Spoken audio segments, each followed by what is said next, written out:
I'm Karen Dubs with FlexibleWarrior.com, and today I'm going to take you through a quick sequence that I like to do when my legs are really fatigued. So for athletes, whether you're training for a marathon, an Ironman distance, triathlon, or a sprint distance, or you're a football player, or a basketball player, or whatever it is that you're doing, maybe you're just a recreational athlete, your legs tend to get really fatigued, right? And so then you can't perform at your best. So a foam roller is something that I highly recommend that you invest in. Very inexpensive.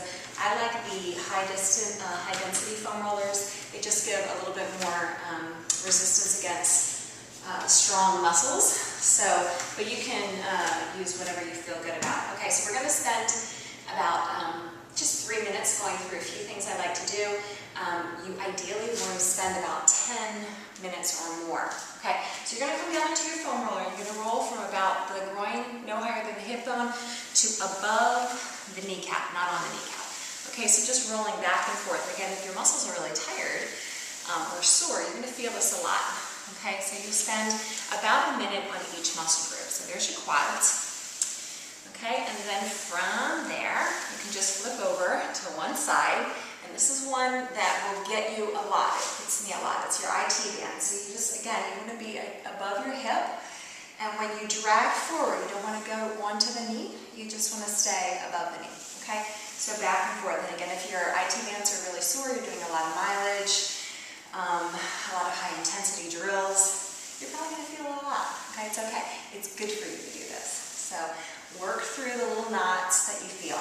Okay, again, about a minute on that side. Make sure you flip then to the other side and do the other side as well. And then from there, I'm going to come up and do your shins. Okay, so again, above the knees, and you're going to roll right above the ankle bones, forward and back.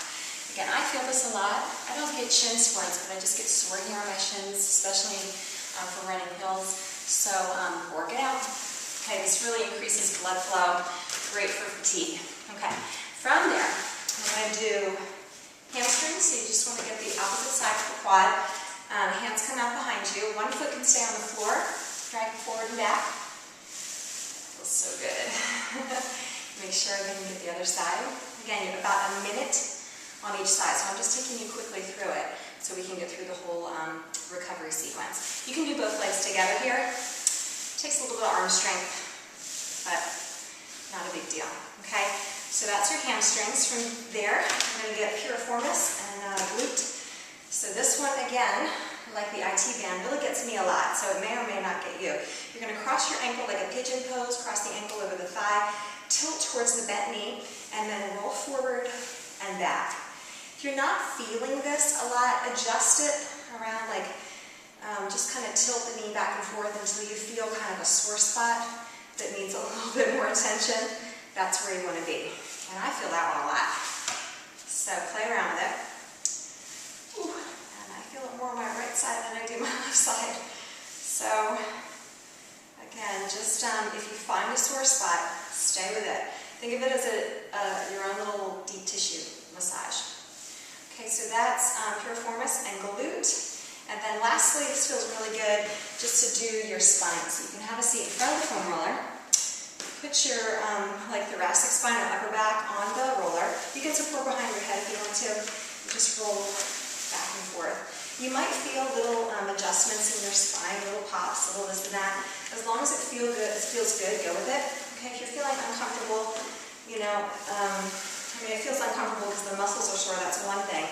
But being uncomfortable or having pain in any way, then skip it. One thing I really love to do too on the foam roller, and I'll turn to the side that you can see, after I roll out my spine, it's really nice to do a supported chest opener. So you can take your hands behind your head so you have some support for the cervical spine, and you can just fall back over the foam roller. And that to me just feels so good because it's a stretch for the pecs, in the front of the shoulder, and a back bend, which feels so good, a counter pose, you know, after cycling or running, okay? So you can spend, I wanted to stay there for a while. Stay there as long as you like. Again, take your time going through that whole thing. After you get the muscles all nice and limbered up and warm, then spend another like 5-10 minutes just doing, you know, your typical hamstring stretches, quad stretches, you know, either on the side. You can come onto your stomach, do your quad stretch here. You can do bow pose. Okay, another quad stretch would be great to do child's pose, downward dog. So these are, again, just a few options that you can go through. So you're getting stretches for your calves, your hamstrings, your quads, and your hips. A great one to do at the wall is pigeon. Okay, so you have the wall to support you. So this is one that I really like to share with runners and athletes. So, you know, part of the challenge when you're in a pigeon pose is holding the leg up, right?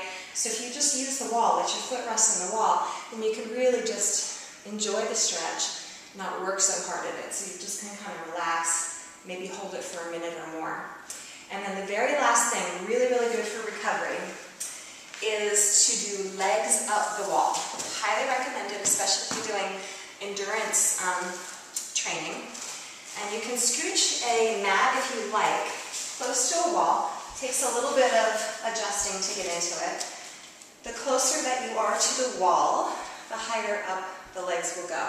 Again, you can put the mat right under the sacrum, and then you just hang out here and you just relax and let all of the blood flow drain from the ankles and the feet. Really good for recovery. I would encourage you to stay here for a good 5 minutes, okay? If you start to lose circulation in the feet, that kind of thing, you might want to come out of it.